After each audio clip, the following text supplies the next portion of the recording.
حاضرینو، ستاسو په حضور کې ما د پیغمبر علیه الصلاۃ والسلام یو حدیث مبارک پیش د دې حدیث راوی مشهور صحابی حضرت ابو ذر غفاری رضی الله تعالی عنه دی چې هغه د پیغمبر علیه الصلاۃ والسلام یو حدیث قدسی را نقل کړي. حدیث قدسی د محدثینو فیصله کې هغه حدیث ته ویل کیږي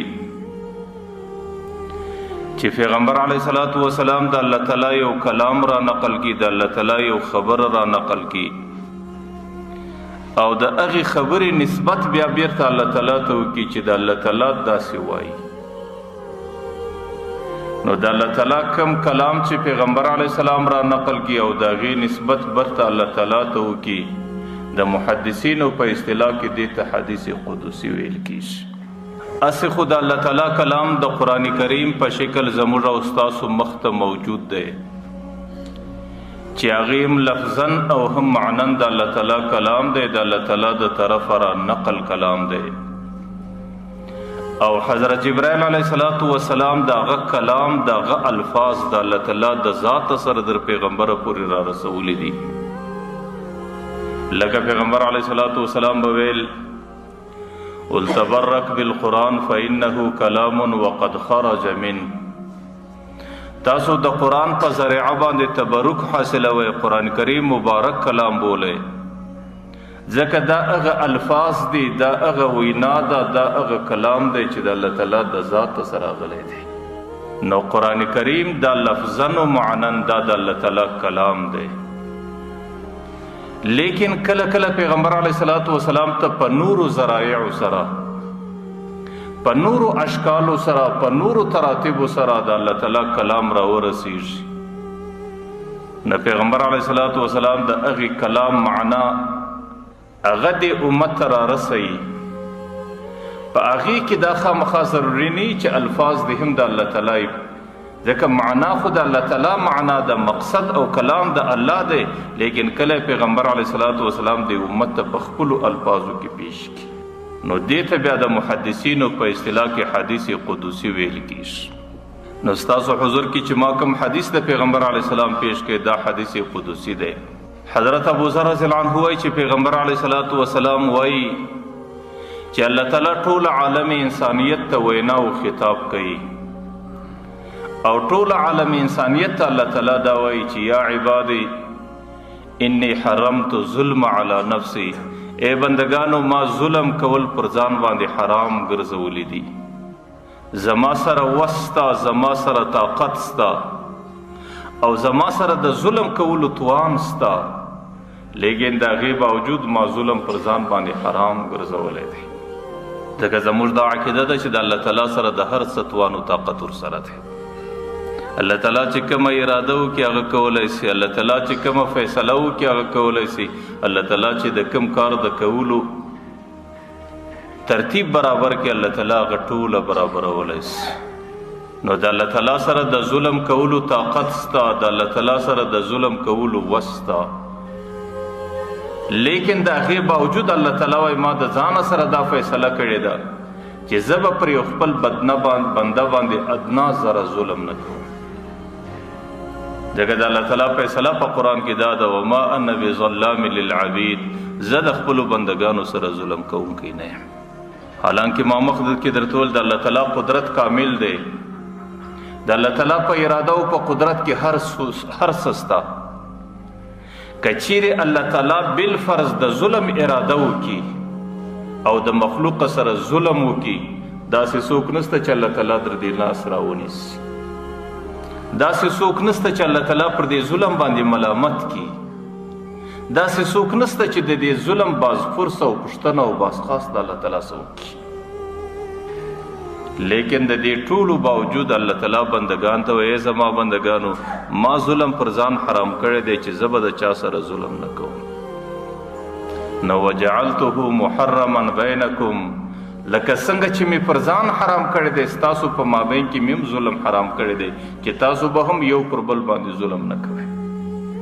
نو فلا تظالموا، تاسو به یو د بل سره ظلم نه کوئ، نه به د مال و دولت متعلق د چا سره ظلم کوئ، نه به د چا د ناموسو د عزت متعلق د چا سره ظلم کوي او نه به په نورو تدبیراتو او تقدیراتو د زندګۍ کې پر چا باندې تجاوز کوي.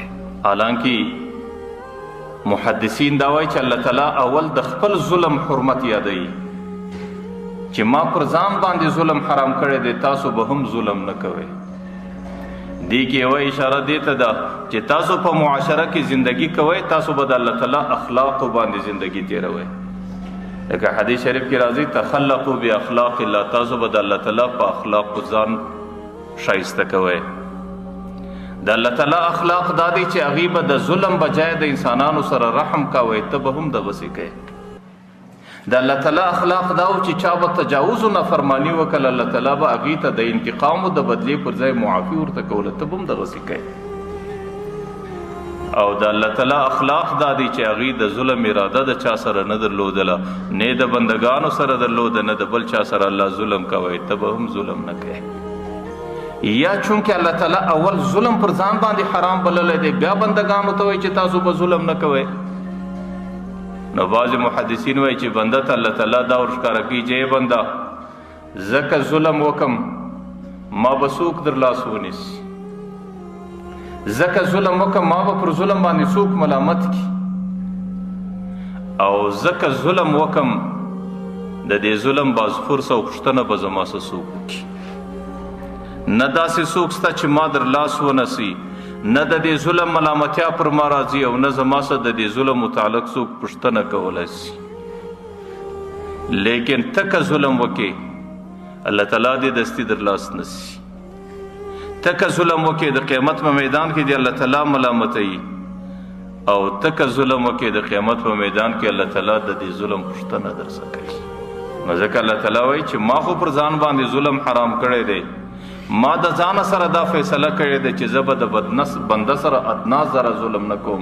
نو ای بنده تا تم دا وایم چې پر تا باندې هم ظلم حرام دی، په خپل مابین کې به یو پر بل باندې ظلم نه سره کوئ. ځکه که چیرې یو بنده ظلم وکړي نو د هغې پوښتنه دستي الله تعالی څه کوي، الله تعالی ځینې کوي. لکه الله تعالی قرآن کریم کې وایي چې دی کله د ظلم زندگی تیره کړي وَسَيَعْلَمُ الَّذِينَ ظَلَمُوا أَيَّ مُنْقَلِبٍ يَنْقَلِبُونَ. دې ظالمانو ته به بیا ور معلومه سي چې زما د ظلم انجام زه کوم ځای ته ورسولم، زما د ظلم انجام زما سره په کم شکل وسو، او زما د ظلم بدله الله تعالی ما ته په کم شکل باندې راکړه. نو الله تعالی وایي زما څخه څوک پوښتنه نه کوي، لیکن ستا که ظلم کوي ستاسو دستي پوښتنه کیږي. لکه پیغمبر علیه الصلاۃ والسلام وایي الظلم ظلمات یوم القیامه، چې کوم څوک ظلم کوي دا به د قیامت په میدان کې د ده دپاره ظلمات او تیاري کوي. یو ځل به د جهنم په اور کې پروت دی، د جهنم اور تک تور دی، بیا به د جهنم په کندو کې پروت دی چې هغه هم تکې تورې دي، او بیا به د جهنم په کوټو کې دی محبوس او بند چې هغې هم تکې تورې دي. نه به الله تعالی د فریاد اوري، نه به ملایکې د اواز اوري، نه به څوک د کومک کوي، نه به څوک د فریاد اورېدلو ته تیاري. دا ټوله چې دي پر د باندې تیاري کوي دي. نو ظالم د قیامت په میدان کې په دې تیاري کوي کې زندگی تیروي. او پیغمبر علیه الصلاۃ والسلام وایي الله تعالی حدیث قدسی دی چې کم بنده د ظلم په خاطر باندې د یو لویشتم ځکه د چا څخه غصب کی، یا د بل مسلمان هغې غصب کله، یا د شارع عام د لارې هغې غصب کله، یا د ادرې هغې غصب کله، یا د بل کونج یا د بل کونجداري غصب کله، نو دا سړی ظالم دی او په ظلم باندې د بل مځکه ځان له راوګرځوله. نو بیا خو د دې اووه مځکو چې څومره حصه د غصب کړې ده دا ټولې مځکې به دا توژل کیږي، او د دې دا ټوله حصه به د ده په غاړه زړیږي، او دی به د قیامت په میدان کې سرګردانه پرته. او الله تعالی حدیث بل پیغمبر علیه السلام دام را نقل کوي چې الله تعالی وایي زه ناراضه د هغه بنده څخه ډېر یم چې دی د یو داسې چا سره ظلم وکړي چې هغې فریاد صرف زما پر نامه باندې کوي، هغې د خپل مدد او د کومک دپاره زما څخه بغیر بل څوک نه لري. زه د هغه ظالمه څخه ډېر ناراضه یم، او زه هغه ظالم ته ډېر په غوسه یم، زه هغه ظالم ته ډېر په غضب باندې یم. نو ما درته ویل الله تعالی بنده ته وایي ما خو ظلم پر ځان باندې حرام کړی دی، لیکن بالفرض که زه ظلم وکم ما به څوک در لاس ونسی، لیکن ته که ظلم وکې د دې ظلم انجام به تا ته درکول کیږي، د دې ظلم سزا به تا ته درکول کیږي، او د دې ظلم د عواقبو سره به ته مخامخ کیږي. څوک ظالم دی؟ پیغمبر علیه الصلاۃ والسلام حدیث دی، حضرت جابر رضی الله عنه یې را نقل کوي چې 15 کسان ظالمان بلل کیږي، هغوی ته به الله تعالی د دې ظلم بدله یا په دنیا کې ورکوي، که په دنیا کې بدله نه کور الله تعالی به د ظلم سزا په جهنم کې ورکوي. د ټولو څه مخکینی ظالم هغه حاکم دی، هغه امیر دی چې د ده در قبضه لاندې رعیت قوم زندگی تیروي، او دی د دې قوم څخه خپل حقوق په کامله طریقه باندې طلبي، لیکن د دې قوم سره د انصاف معامله نه کوي، د دې قوم د حقوقو د پوره کولو اراده نه لري، او دا قوم د خپل ظلم څخه محفوظه نه ساتي او نه خپل ظلم د دوی سره ګرځي. دا امیر ظالم دی، دې ظالم ته به الله تعالی یا په دنیا کې سزا ورکوي، که نه د دې سزا اثر به دی په جهنم کې ویني. او دویم هغه پیشوا دی، هغه مقتدا د قوم چې د قوم کشر و مشر د قوم ټول انسانان د خبره مني، لیکن دی چې د قوم د انسانانو سره گزاره کوي، د هغې د مالدارو د مسکین په مابین کې امتیاز و فرق کوي، او د هغې قوم د غریبانو سره ښه سلوک او ښه زندگی نه تیروي، نو دا پیشوام ظالم دی، د دې د ظلم سزا به الله تعالی ورکوي. او دریم هغه د کور مشر دی، د خاندان پلار دی چې قوم ټوله د ده په لاس دی، کور ټوله د ده په لاس دی، لیکن دی د دې کور د انسانانو سره زندگی داسې تیروي چې دی د هغې د دیندارۍ فکر نه لري، دی د بچانو د قرآن کریم د زده کړې فکر نه لري، او دی د دې بچانو دین د زده کولو فکر نه لري. دا پلار ظالم دی، دې پلار ته به الله تعالی قیامت کې سزا ورکوي. او څلورم هغه مالک دی چې دی مزدور راولي او ټوله ورځ هغې پر کار باندې لګیا دی، خپل خدمت په پوره طریقه ځینې غواړي، لیکن چې کله د هغې د مزدورۍ د ورکولو وخت دی، بیا دی د ټالو مټول او د ځنډو د تاخیر د حلو د بانو څخه دی کار اخلي. حالانکه پیغمبر علیه الصلاۃ والسلام وایي مثل الغنی ظلم، چې کم سړی غنی دی، پیسې ورسره دي او د یو چا پیسې ورباندې دي، د هغې باوجود یې دی نه ورکوي، دا ظالم دی او د دې ظلم سزا الله تعالی ورکوي. او پنځم هغه خاوند دی چې هغې د زنانې سره نکاح وکړه، او د زنانې د نکاح معنا دا ده چې ته زما سره په عقد د نکاح کې رالی، زه به ستا سره ښه زندگی تیروم. د هغې زنانې څخه خپل حقوق پر کول په ښه طریقه باندې غواړي، لیکن د زنانې حقوقو پر کولو ته تیار نه دی، او زنانې ته بهترینې نفقې ورکولو ته تیار نه دی، او د زنانې د جامې غم او د هغې د نفقې او د ضروریات غم نه خوري او نه په ښه طریقه هغه ادا کوي. دا خاوند ظالم دی، د دې د ظلم سزا به یا په دنیا کې ورباندې راځي، یا به الله تعالی د دې ظلم سزا ده په قیامت کې ورکوي. خو ځکه الله تعالی وایي ای بنده ما خو ظلم پر ځان حرام کړی دی، لیکن ځکه ظلم وکم زما څه څوک پوښتنه هم نشي کولی، لیکن پر تا مې هم حرام کړی دی، ته که ظلم وکړې د دې سزا به زه تا ته په قیامت کې درکوم. او الله تعالی حضرت سلمان فارسی رضی الله عنه یو حدیث را نقل کوي چې الله تعالی کله انسانیت پیدا کوي، او انسانیت چې کله پر خپلو پښو باندې ودرېدی، نو سر د الله تعالی طرف ته پورته کوي. چې کله سر د الله تعالی طرف ته پورته کوي، الله ته د چا ملګری دی انسانیت کې، د کائناتو کې ته د چا معی ہے، نو الله تعالی ورته زه د هغه مظلوم ملګری یم چې د کم چا سره په معاشره کې ظلم وسی، او زه د مظلوم در څنګ در هغه وخته پورې ولاړ یم چې در څو پورې د ظالم سره د حق ورپه وصولوم. نو ما درته ویل چې که چیرې ته ظلم وکې، ستا په مقابل کې مظلوم ولاړ دی، او د مظلوم د کومک دپاره الله تعالی په خپله راځي، نو بیا خو ستا په مقابل کې الله تعالی په خپله راځي. او الله تعالی چې د سړي په مقابل کې راسي، بیا خو د الله تعالی سزا انسان ته د الله تعالی د شان مطابق کوي. بیا الله تعالی سړي ته ډېره درنه سزا ورکوي، حضرت وهب بن منبه رحمه الله یو واقعه را نقل کوي چې تیرو قومونو کې یو بادشاه دی، هغوی د ځان دپاره محل جوړوي، کور جوړوي. محل چې کله نقشه تیاریږي، د باندې د محل په څنګ کې د یو بوډۍ کوډل د هغه په دې کوډل کې اوسېږي. بادشاه چې کله راووته محل ته یې وکتل او د هغې په څنګ کې یو خسته کوډل ولاړه ده. برول دا کوډل د چا ده؟ دوی ورته وویل چې دا د یو بوډۍ ده، دا د هغې د سر سایه د هغې په دې کې ژوند تېروي. بادشاه دستي د خپل غرور و تکبر په خاطر دا ختم کوي په دې محلې ګډه کې. بوډۍ سهار وتلې ده په خپل ضرورتو بندوبست پسې، چې کله مازدیګر راورسېده که ګوري کوډل خرابه ده او د بادشاه په محل باندې ګډه سوې ده، دستي چیغې کې بغارې کړې او د الله تعالی حضور ته فریاد شروع کړي، ول یا الله زه مظلوم وم، ځکه نه وم، ته خو به وې، زما د دې کوډلې بدله تا ولې نه اخیستله؟ الله تعالی ته چې د هغه مظلوم ژړا ورسېده، الله تعالی حضرت جبرائیل د عرش سره طلب کوي، ولور ساعت د دې بادشاه محل په دې بادشاه پر ټولو خاندان باندې چپه واړه. نو بیا هغه محل ټولو پر دې خاندان باندې پړ مخې اوړي.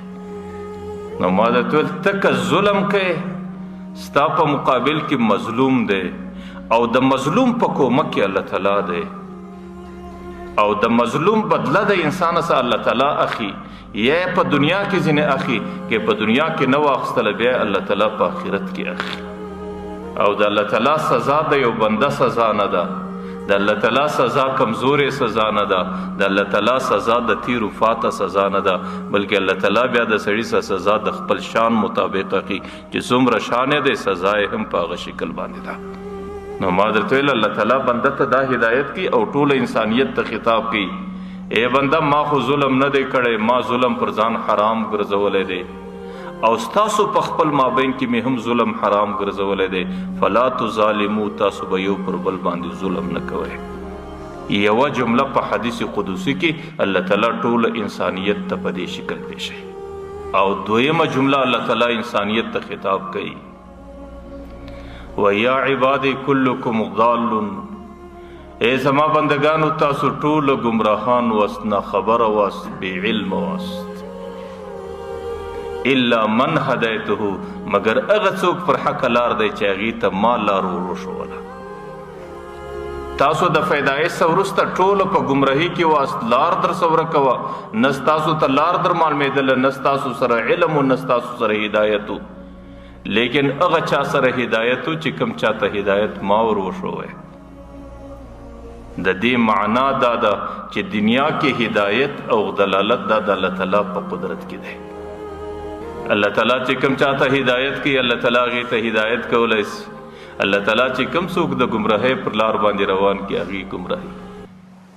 لکه زموږ پښتانه وایي ډېر ځله داسې اوسي چې نیکان یې په نیکي نه مړېږي او بدان یې بیا په بدي باندې نه مړېږي. ځکه د قرآن کریم د ټولو دعاګانو خلاصه دا ده چې اهدنا الصراط المستقیم، یا الله موږ ته د ښې لارې د حقې لارې هدایت راته وکړه. ځکه الله تعالی انسانیت ته وایي ټولو ګمراهان واست، ما هدایت درته وکړي، فاستهدوني فهدیکم، تاسو زما څخه د هدایت غوښتنه کوئ، زه به تاسو ته لار درښیم. نو قرآن کریم کې د ټولو خلاصه او د ټولو دعاګانو خلاصه، او زه خو دا وایم چې د ټولو قرآن کریم خلاصه دا ده چې سړی به همیشه دا وایي اهدنا الصراط المستقیم، یا الله موږ ته حق لاره وښیه، فی المهمات فی الامور کلها، په ټولو کارو کې. هغه یو مفسر لیکلی دی چې سړی قرآن کریم وغوړوي او د قرآن کریم پر اوله صفحه د سړي نظر ولګېږي، د الحمدلله څخه ونیسي در مالک یوم الدین پورې، دا صرف د الله حمد و صفات دي. د الله او د بنده چې اوله معاهده په قرآن کریم کې سوې ده هغه دا ده چې ایاک نعبد و ایاک نستعین، بنده ورته عبادت ستا دپاره کوم، کومک هم ستا څه غواړم. او اولنی کومک چې الله تعالی څخه بنده غوښتی دی هغه دا دی چې اهدنا الصراط المستقیم، یا الله موږ ته په ټولو کارو کې حق لاره وښیه. که زما د زندګۍ ضروریات یې الله په دې کې ما ته هدایت وکړه، او که زما د زندګۍ خواهشات او جذبات په دې کې ماته هدایت وکړه، که زما د بچو تربیت دی یا الله په دې کې ماته حق لاره وښیه، که زما د کور ساتنه او حفاظت دی یا الله په دې کې ماته حق لاره وښیه. نو اهدنا الصراط المستقیم فی الامور کلها، یا الله ماته به په ټولو کارو کې حق لاره ښیه، ځکه هدایت ستا سره دی، حق لاره ستا سره ده. پیغمبر علیه الصلاۃ والسلام به په لمانځه کې ډېر په هر لمانځه کې دا راتلله چې اهدنا الصراط المستقیم د هدایت لار به یې غوښته، او د لمانځه څه بغیر به پیغمبر علیه السلام ډېره دا ویل اللهم اهدنی وسددنی، یا الله ماته هدایت راوښیه، یا الله ماته سیده لار راوښیه، ما پر سیده لار برابر که، ما د هدایت پر لار برابر که، ځکه سیده لار ښولم ستا سره دی او د هدایت طریقې بیانولم ستا سره دی. نه ځکه زموږ د اکابیرو به دا ترتیب و، زموږ د بزرګانو به دا ترتیب و چې کله مخته یو مسله راغله او په هغې کې سړی په تشویش کې سي چې دې مسله کې اوس زه څه وکړم. که چیرې د سړي سره موقع وي نو هغوی دې د استخارې لمونځ وکړي. استخاره معنا طلب الخیر من الله، د الله تعالی څخه په دې کار کې د خیر طلب کول. او که چیرې موقع د استخارې د لمانځه نه وي نو پر هغه ځای باندې بس دا ویل اللهم اهدنی وسددنی، یا الله په دې خبره کې ماته اوس حق لار راوښیه، یا الله په دې خبره کې ماته سیده لار راوښیه. یا لنډه استخاره چې ځای پر ځای باندې کیږي، سړی به دا وایي اللهم خیر لی واختر لی، یا الله ماته د خیر لار راوښیه. اوس دومره موقع نشته چې زه استخاره وکړم، یا الله چې په دې مسله کې زما په حق کې څنګه خبره خیر د زما دستي په دماغ کې راواچوي. ما درته ویل بیا که د انسان هر ضرورت وي، که د انسان مخ ته هر مشکل راسي، که د انسان مخ ته هر مهمه مسله راسي، او که انسان د هر حالاتو سره مخامخ سي، او دلته دته د الله تعالی سره د مشورې ضرورت دی، د الله تعالی سره د خیر د طلبولو ضرورت دی، بس اللهم خیر لی واختر لی، یا الله د خیر لار ماته په دماغ کې سره واچوه. نو دویمه جمله چې الله تعالی انسانیت ته کوي هغه دا ورته یا عبادی کلکم ضال، ای انسانانو تاسو ټول گمراهان وست، الا من هدیته، مگر ما لارې در وښولې. اوسم په دې کارو کې فاستهدوني، زما سه لارې غواړئ، اهدیکم زه به حق لارې درته بیانوم. او دریمه جمله الله تعالی د انسانانو ته خطاب کوي حدیث شریف کې و یا عبادی کلکم جائع، ای زما بندگانو تاسو ټول وږي واست، تاسو ټول بې نفقې واست، تاسو ضروریات نه وفره، الا من اطعمته، د هغه چا ضروریات پرسو چې ما هغې ته نفقه ورکړه. الله تعالی وایي په ټولو کارو کې فاستطعموني، زما څه نفقه غواړئ، اطعمکم، زه به نفقه در کوم، زه به ګوله در کوم، زه به مې ضروریات پوره کوم. نو انسانیت چې الله پیدا کړی دی د انسانیت سره هیڅ نسته. انسانیت ټول وږی دی، انسانیت ټول ناتوانه دی، انسانیت ټول بې قوته دی، انسانیت ټول بې طاقته دی. هغې د ځان یو ضرورت ځان له نسي پوره کولی، الا من اطعمته، الله وایي هغه څوک چې ما نفقه ورکړه. نو نفقې دا د الله تعالی سره دي، د الله تعالی د ذاته بغیر د بل چا سره نشته. نن خو زموږ عقل چپه ولاړی، نن خو زموږ اعتقاد غلط ولاړی، او زموږ ذهن پر دې مادیاتو باندې برابر سو. نن خو زما په عقیده کې دا ده که زما دکانداري نه وي زما رزق به د کمې خوا وي، که زما تجارت نه وي زما رزق به د کمې خوا وي، که زما محنت نه وي زما رزق به د کمې خوا وي. الله تعالی وایي زه دې بنده عقیدې ته، الله تعالی ورته یا ابن آدم من اوصل الیک غذاء وانت جنین فی بطن امک، چې ته د مور په نس کې جنین پروت وي، جنین هغه ماشوم چې اول پیداس د مور په نس کې ستا جوړ برابر سلو، نو هلته ستا تجارت چیرې و، هلته ستا دکانداري چیرې وه، هلته ستا منډې چیرې وې، هلته تا ته رزق په کوم شکل رسېدی؟ د مور د نامه سره د ده د نامه رګ غوټه دی، د مور د بدن وینه په دې رګ کې د دې بچي بدن له ورځي، او دا د ده خوراکه ده، او په دې شکل د ده نفقه ده، او په دې شکل دی د مور په نس کې پرورش حاصلوي او خپله خوراکه پوره کوي. ایا دا د ده دکانداري ده، دا د ده تجارت دی، دا د ده منډې وترنډې دي؟ او چې کله د مور په نس کې ته پروت وي 40 شپېته نطفه وې، دویمه 40 ته په وینه باندې بدل سوې، او درېیمه څلوېښتي ته په غوښه باندې بدل سوې، مزغه سوې. مزغه معنا لکه ژولې غوښه. ثم جعلنا المزغة عظاما، بیا د دې مزغې څه اډوکي برابر سو. فکسونا العظام لحما، بیا پر دې اډوکو باندې غوښه راله. ثم انشأناه خلقا آخر، بیا پر دې غوښه سربیره پوست راله. ایا دغه ترتیبونه چې تا ته برابرېدو دا ستا تجارت او ستا دکانداري او ستا محنت و. ثم اوصیت الی ملک الملوک الارحام، الله تعالی وایي بیا مې ملائکو ته وصیت وکړي، جبرائیل ته مې وصیت وکړي چې ان اخرجي ته د مور د نس راوباسه. فخرجت على ريش من جناحه، ته د حضرت جبرائیل علیه السلام د وزر پر پاڼه باندې د وزر پر بوڼه باندې راووتې. او چې کله ته راووتې لا لک سن تقطع، نه غاښ و چې شی په وژوې، ولا لک ید تفتش، نه لاس در سره و چې شی راواخلې، ولا لک رجل تمشي، نه پښې در سره وې چې پر دې یو ځای در ځای پورې ورسېږي. دې وخت کې ستا کومه دکانداري و، دې وخت کې ستا رس د کمې خوا و، دې وخت کې ستا تجارت کم و، دې وخت کې هغه ستا منډې کمې وې. ثم ازدت لك عرقین رقیقین، الله تعالی وایي بیا مې د مور په سینه کې 2 رګونه را روان کړو. دافعا فی الشتاء و باردا فی الصیف، چې کله د ژمي زمانه و په دې کې شیدې راتلې هغه به ګرمې راتلې، او چې کله به د دوبي زمانه د ګرمۍ زمانه و هغه شیدې به تاله په دې رګو کې یخې راتلې. دا ستا دکانداري و، دا ستا محنت. ثم جعلتك حنانا فی صدر ابویک، بیا مې ستا محبت د مور پلار په زړه کې ور واچوی چې در څو پورې ته نه وی بید کړی در هغه وخته دوی نه بیدېدل، چې در څو پورې ته نه وی مړ کړی در هغه وخته پورې دوی په نفقت څکه نه کول.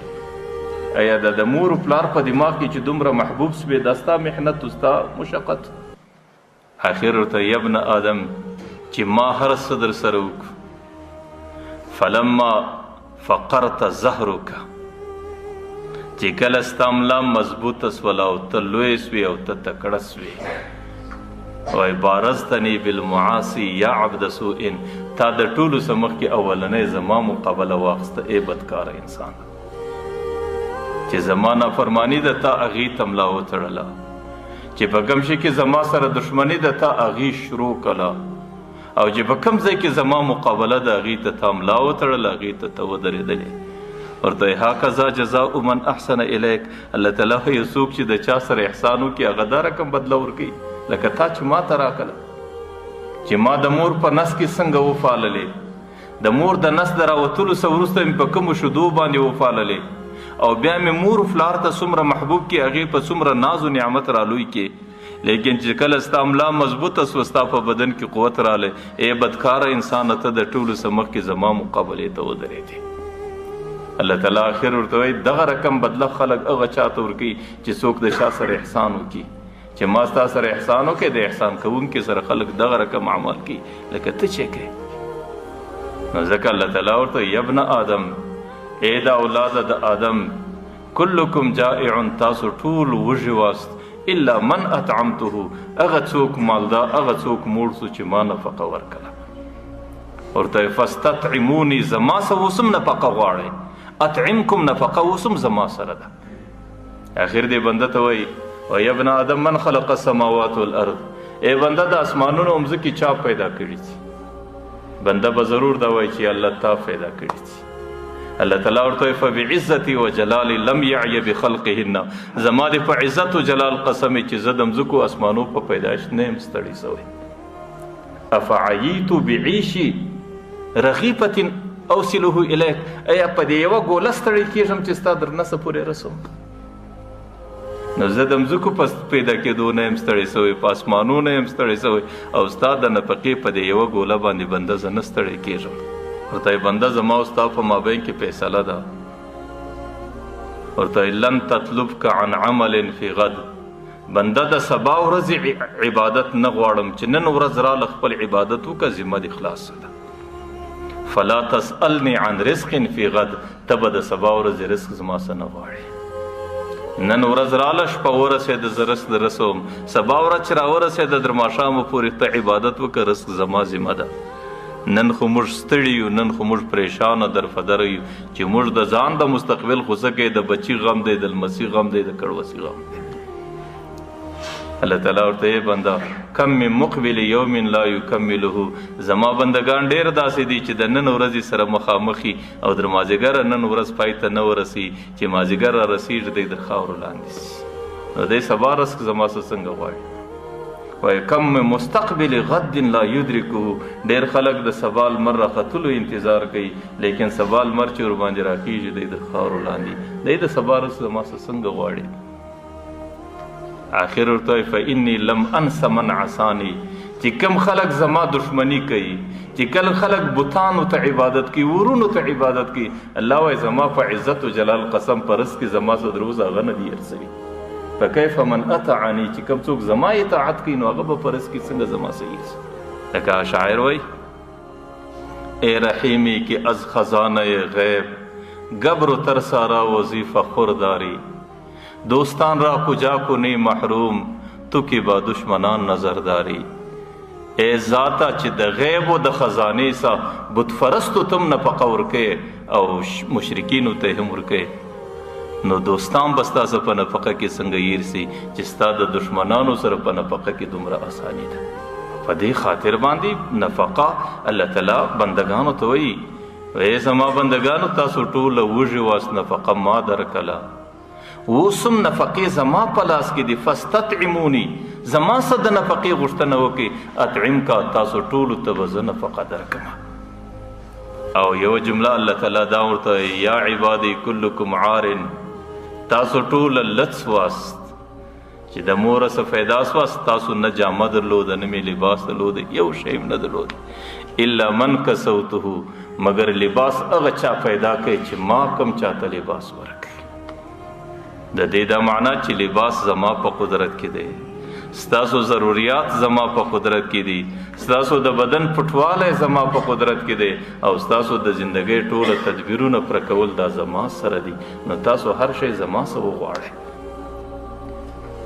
لکه پیغمبر علیه الصلاۃ والسلام چې بکله لباس واغسته نو دستی به د لباس سره دا دعا ویلا الحمدلله الذي کسانی هذا د الله تعالی حمد وایم چې دا لباس ما تراکه و اواری به عورتي چې په دې سره زما عورت پټ سلو و اتجمل به فی حیاتی چې الله تعالی په دې باندې ز په ژوندۍ کې شایسته کړم نو د دې دا معنا چې لباس هم د الله تعالی سره دی نفقه هم د الله تعالی سره ده د انسان د ژوندۍ ضرورت ټول د الله تعالی سره دي انسان به د دې ټول غوښتنه د الله تعالی سره کوي او حدیث قدسی کې یو جمله دا ورته وایي ورته یا عبادی انکم تخطئون باللیل والنهار ای زما بندگانو تاسو د ورځې ګناهونه کوئ د شپې ګناهونه کوئ ستاسو ورځم په ګناه کې تیریږي شپه مې هم په ګناه کې تیریږي وانا اغفر الذنوب جميعا ز هغه ذات يم چې زه ټول ګناهونه مغفرت کوم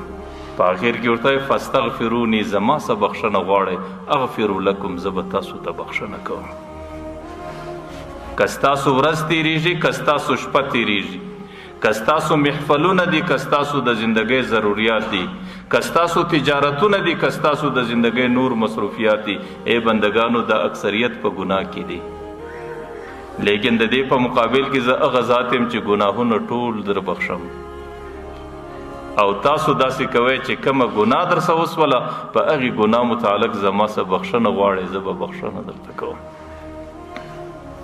لکه بل ځای کې قرآن کې وقل لعبادی الذین اسرفوا علی انفسهم هغه بندگانو ته وایي چې ګناهونه ځینې کیږي ورته لا تقنطوا من رحمت الله د الله د رحمت څخه مه امیده کیږئ انه یغفر الذنوب جميعا الله تعالی ټول ګناهونه مغفرت کوي ځکه انه هو الغفور الرحیم الله تعالی ډیر مغفرت والا ذات دی الله تعالی ډیر رحمت او مهرباني والا ذات دی چې کله د مځکې پر مخ باندې بنده ګناه شروع کی نو د ټولو څخه مخکې چې د مځکې پر کومه حصه باندې ګناه کیږي نو مځکه دستي چیغې کیږي پیغمبر علیه الصلاۃ والسلام وایي وما من یوم الا والارض یستأذنه ان یخسف ابن آدم الله تعالی ته چیغې کی الله ماته اجازه راکړه چې دا بنده په دې ځای په مځکه نه باسه مځکه ورته وایي چې زه سره وچاودل سم دی در دې مځکه لاندې کړه وما من يوم الا والبحر يستأذنه ان يغرق ابن ادم دا دریاب د دې ګناه برداشت نه لري دا دریاب د ستې څپې را شروع کی الله تعالی ته اجازه راکړه چې زید بس غرق کب تباه کب الله تعالی سورته وایي، الله تعالی وایي زه غفور الرحیم. الله وایي ان کان عبدکم فشانکم به، که ستا بنده دی ستاسو پوهېږئ دی پوهېږي. ځکې ته وایي که ستا بنده دی ته دی ولیلی است. دریاب ته وایي که تا پیدا کړی بنده دی خو ته پوهېږې دی پوهېږي. و ان کان عبدي فشانی بي، که زما بنده دی ما پیدا کړی دی ما ته یې راپرېږده. خو ته وایي زه دې بنده ته په انتظار ناست یم. ان اتانی لیلا قبلته، که د شپې پر خپله ګناه پښیمانه سي زما قبول دی. و ان اتانی نهارا قبلته، که د ورځې پر خپله ګناه پښیمانه سي زما قبول دی. زه د ورځې هم د د مغفرت و بخښنې په انتظار کې ناست یم چې کله به ورته وکړم کله به یې راسه وغواړي، او زه د شپې هم د مغفرت په انتظار کې یم. په آخر کې ورته یا ابن آدم یا عبادي، ای زما بندگانو، انکم لن تبلغوا نفعی، تاسو ماته یوه ذره نفع نسی را رسولی. تاسو په داسې حالت کې نه یاست چې ماته ګټه را ورسوئ. اولن تستطيعوا ذري انکم لن تبلغوا نفعی فتنفعکم، تاسو د نفع اختیار نه لرئ، وسو استعداد نه لرئ چې ماته نفع و ګټه را ورسوئ. ولم تبلغوا ذري فتضرکم، نه تاسو د څه ضرر اختیار لرئ چې ماته ضرر را ورسوئ. نه ستاسو سره دومره وسته چې ستاسو په یو عمل ماته نفع را ورسیږي. که زما هر څومره عبادتونه وکړئ، که زما هر څومره صفتونه وکړئ، زما په حق کې ستاسو د طرفه یوه ذره فایده نه راځي. او که زما هر څومره نافرمانی وکړئ، ګناه وکړئ، شکوې وکړئ، شکایتونه وکړئ، هر څه وکړئ، فلن تضرني، ماته یوه ذره ضرر نسي رارسولی. ورته لو ان اولکم و آخرکم، ستاسو اولنی او آخرنی، و انسکم و جنکم، ستاسو انسانان او جنات، على قلب اتقى رجل، که ستاسو سه یو متقي سړی جوړ سي او هغه متقي سړی ټوله زندگی په عبادت کې تیره کی، ما زاد فی ملکی من هذا شیء من ذلک شیئا، زما په خدای کې د یو بیشته زیاتوالی څوک نسي راوستی. که ستاسو انسانیت او جنات، ستاسو اولنی او آخرنی، دا ټوله پر یو انسان پر یو انسان په شکل سي، او دا انسان ټوله شپه او ورځ زما په عبادت کې تیره کی، الله تعالی وایي زما خدای ته یو بیشته قطر ګټه نه رارسیږي. بیا ورته وایي لو ان اولکم و آخرکم و انسکم و جنکم، ستاسو اولنی دي آخرنی دي، ستاسو انسانیت او جنات دی، دا ټوله سره راجمع سي علی قلب اشقى رجل، د یو بیکاره سړي دماغ یې سي او هغه ټوله زندگی زما په نافرمانی کې تیره کی. ما نقص من ذلک فی ملکی شیئا، زما په خدای قسم چې زما په خدای کې د یو بیشته زیاتوالی نه راځي. نو ستاسو سره نه نفع سته چې ستاسو په اعمالو ماته فایده ورسیږي، او نه ستاسو سره نقصان سته چې ستاسو په ګناهونو ماته نقصان ورسیږي. دا نسي کېدی.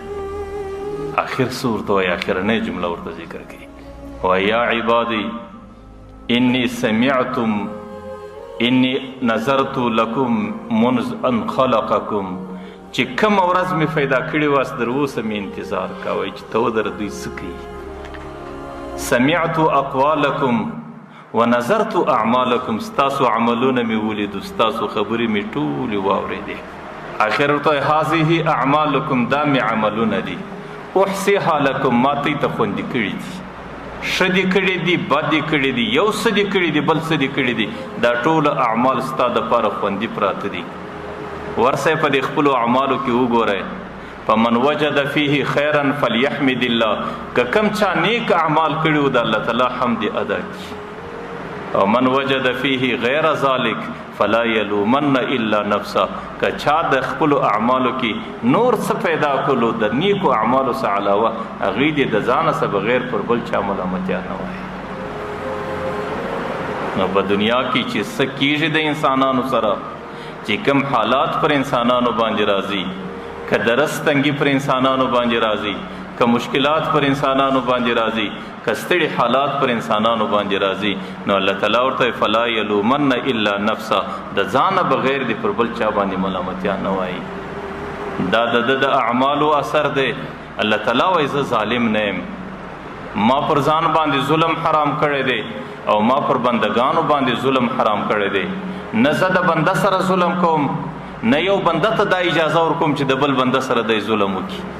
لیکن که پر بندگانو باندې تکلیفونه رالو او پر بندگانو باندې تنگ حالات رالو، دا ټوله د بندگانو د خپلو اعمالو نتیجه ده او بندگان دې په دې کې د خپل ځانه بغیر بل څوک نه ملامتوي، خپل ځان دې ملامت کړي چې دا ما څه کړي دي. نن زموږ او ستاسو معاشره ده، نن ټوله امت مسلمه د پریشانۍ په حالت کې دی.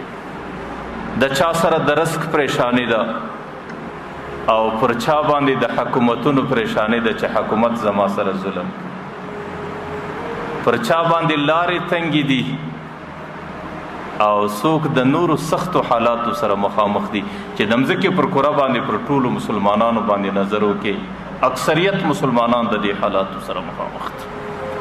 لیکن اوس د دې حل به څنګه وي؟ بعضې خلک هغې د دې د حل دپاره پر مال و دولت باندې اعتماد کوي چې زما سره مال و دولت وای نن به پریشانی نه وای. څوک په دې کې پر حکومت باندې اعتماد کوي چې زما سره حکومت وای دا پریشانی به نه وای. څوک په دې کې پر علم اعتماد کوي، څوک په دې کې پر عقل باندې اعتماد کوي. لیکن د دې پریشانیو حل، د دې مشکلاتو حل، دا ټوله د خپلو اعمالو باندې نظر کول او په خپلو اعمالو کې بدلون راوستل او د خپل رب څخه غوښتنه کول. ځکه موږ ته هیڅ هدایت نه دی معلوم. الله تعالی وایي هدایت ټوله زما سره دی، زما څه به غواړئ.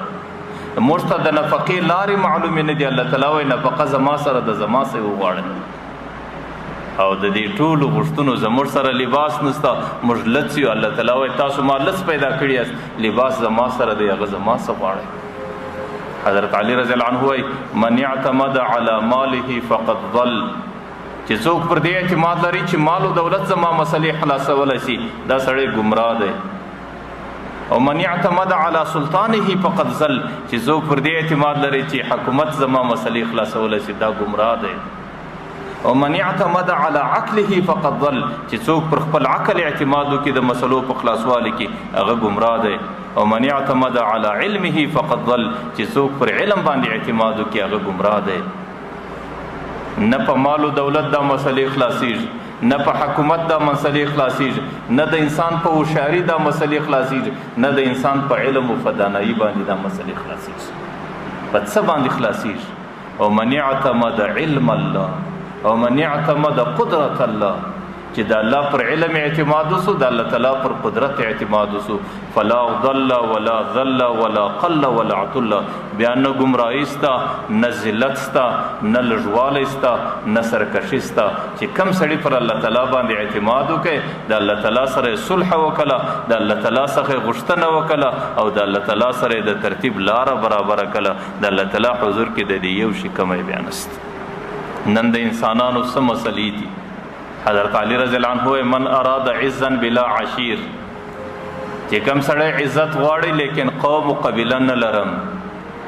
نن خو خلک وایي یاره پلانکی خانداني سړی دی، پلانکی قومي سړی دی، نو عزت. لیکن یو سړی په معاشره کې عزت غواړي، قوم و قبیله نه لري. وغنا بلا مال، یو سړی وایي زړه مې غواړي چې غني یم لیکن مال و پیسې نه لرم. وهیبة عند سلطان، زړه مې دا غواړي چې بادشاه زما څخه په روب په دباو کې. او وجهة عند الاخوان، او زړه مې دا غواړي چې په ټوله انسانیت کې زه عزتمن انسان یم. بغیر د قوم و قبیلې څخه عزت غواړم، بغیر د مال و دولت څخه غنا غواړم، او پر بادشاه باندې روب غواړم، او د قوم د انسانیت په مابین کې وجاهت او عزت غواړم. تاسو ګورئ په دې بر اعظم کې به څوک داسې چې دا به غوښتنه نه وي، د هر سړي غوښتنه ده. لیکن د دې غوښتنې طریقه پیغمبر علیه السلام وایي څنګه پوره کیږي؟ فلیخرج من ذل معصیة الله الى عز طاعة الله. ته خو د الله تعالی نافرماني پرېږده، ته هغه د ذلت زندگی چې د الله تعالی په نافرماني کې تېرېږي هغې څخه ځان راوباسه، او هغه عزت لراسه، هغه طاعت لراسه، هغه د الله عبادت لراسه. ته د الله تعالی سره صلح وکړه چې بیا الله تعالی بې قوم عزت څنګه نظر کوي، چې بیا الله تعالی بغیر د مال و دولت ته غنا څنګه نظر کوي، چې بیا به ستا خبره پر بادشاه باندې چلیږي، بیا به په ټولو قوم و قبیلو په انسانیت کې به ستا عزت و وجاهت پر ځای باندې پاتې شي. نو ما درته ویل چې کوم مشکلات په کوم شي کې حل کیږي، هغې طرف ته موږ توجه نه کوو.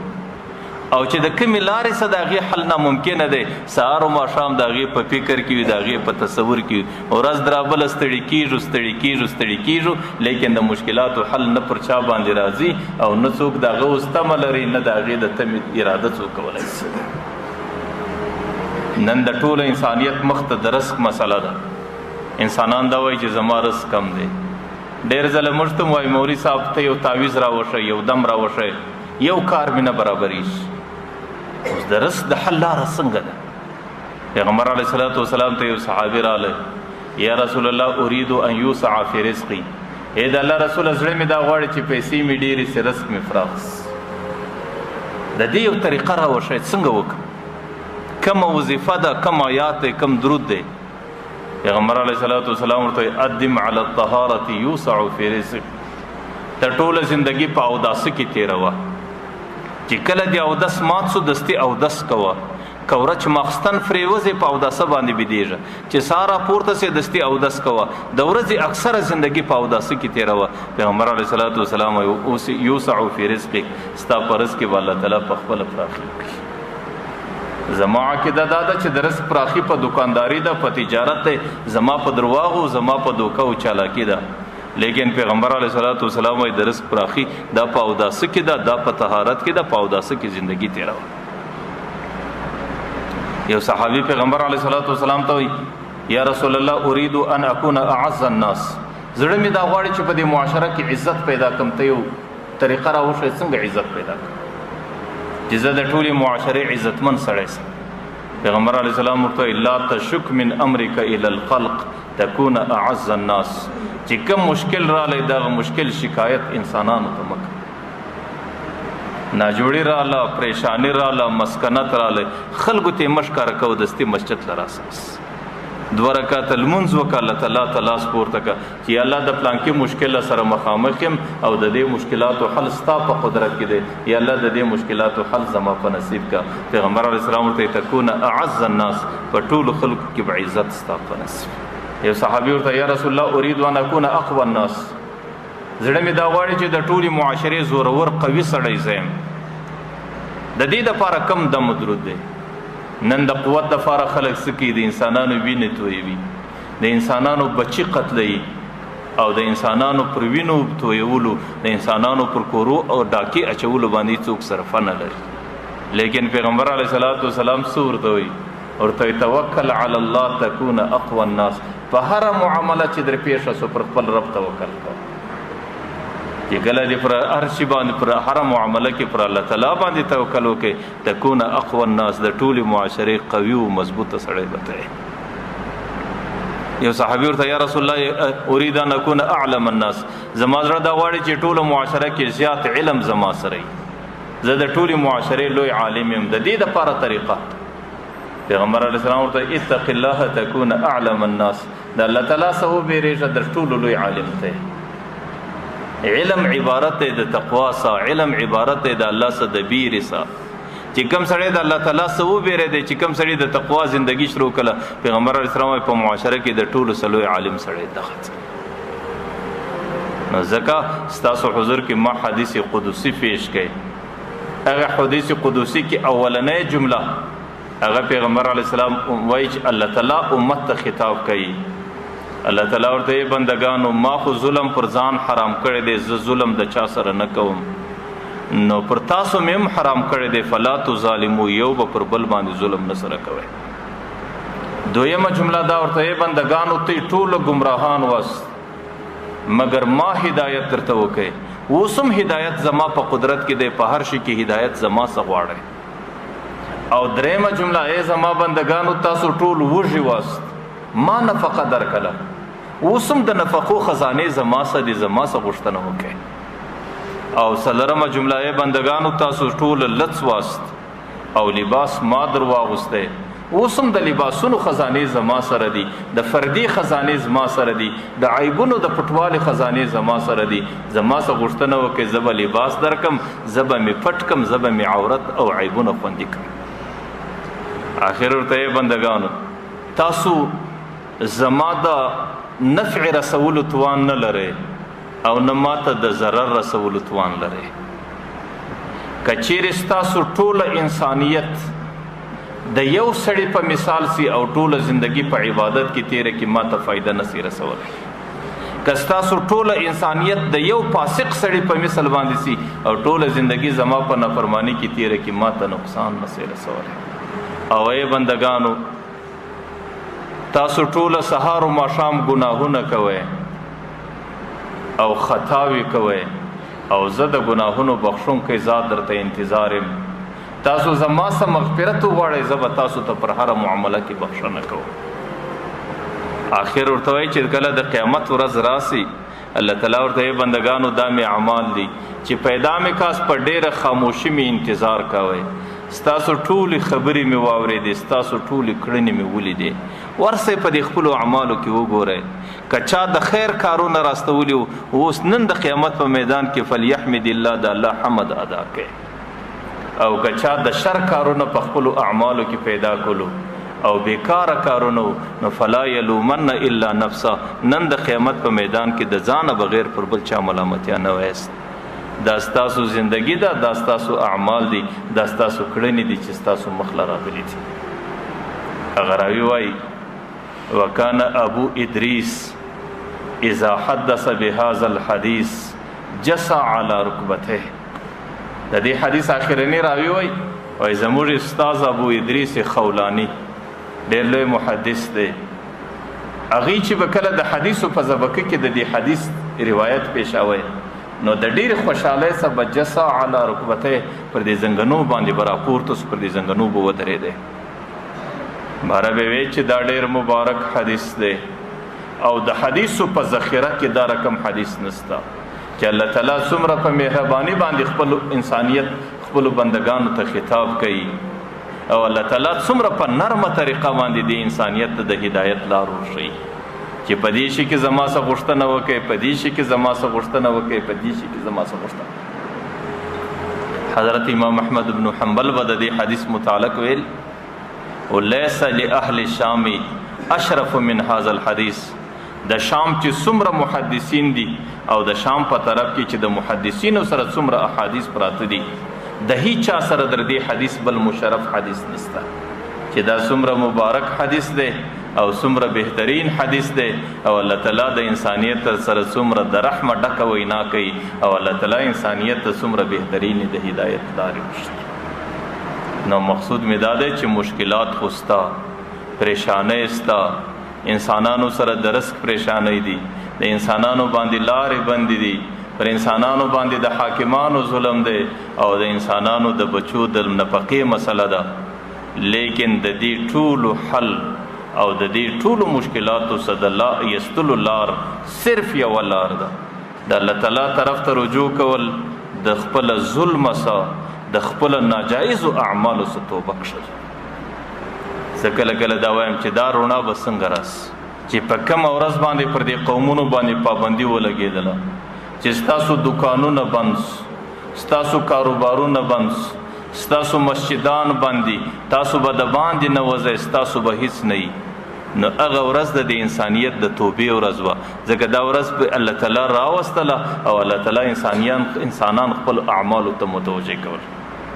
اوس د دې مشکلاتو حل د الله تعالی په توبه سره کړه، لیکن معاشره باندې چې نظر وګورئ او د معاشرې انسانانو ته چې وګورئ، بیا خاص کر د معاشرې د نوجوانه طبقه ته چې وګورئ، بیا زموږ ستاسو علاقه ده چې تاسو د غرونو شلې وګورئ او د دې خلکو معلومات واخلئ چې بیا د انسانانو څه کول، ټوله ورځ به په ډولونو باندې ورباندې تېره سو لکه پر دې چې یو خوشحالي راغلي، او ټوله ورځ به په کبابونو باندې ورباندې تېره سو.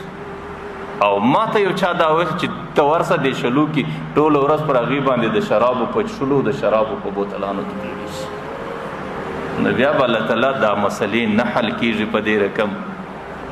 نن چې کوم خلک د دې دپاره ناست دي چې زموږ سره ظلم دی، موږ ته دې لار راکړي، لیکن زموږ هغه کم قسمتي ده که د هغه حال لري چې په خدای قسم د هغه خلک در دې نور ظلم روانوي، در دې نور نافرماني روانوي، در دې نور ناروا اعمال روانوي. دا د مسلو حل نه دی او دا د پریشانیو حل نه دی او دا د پریشانۍ لرېوالی نه دی. د پریشانۍ لرېوالی او د پریشانۍ حل د الله تعالی د ذات سره دی. که لوږه راله نفقه د الله تعالی څه وغواړئ، که ګمراهي راله هدایت د الله تعالی څه وغواړئ، که ګناه اوسو مغفرت د الله تعالی سره وغواړئ. د الله تعالی سره صلح کول، الله تعالی سره جوړ کول، الله تعالی سره د صلح او د جوړې ترتیب برابرول. بیا دا مشکلات الله حاکم په خپل الله تعالی نرم کوي، لارې الله تعالی خلاصوي چې د کم چا په قدرت کې د لارو بندواله دی، د هغې زړونه د الله تعالی په قدرت کې دي، الله تعالی د هغې زړونه اړوي، د ظلم سه رحم ته راولي او د سختۍ سه نرمۍ ته راولي او د ظلم سه شفقت او همدردۍ ته راولي. دغه د پریشانۍ د حل لارې دي. که موږ په دې لارو باندې ولاړ سو پریشاني به حل کیږي، او که د دې څه سیوا په نورو لارو باندې چې هر څومره محنت وکړو پریشانۍ به ورځ په ورځ زیاتیږي، ورځ په ورځ به زیاتیږي او در دې بره باندې سختیږي. الله تعالی دې زموږ ذهنو کې د خبرو حقیقت راولي. واخر دعوانا.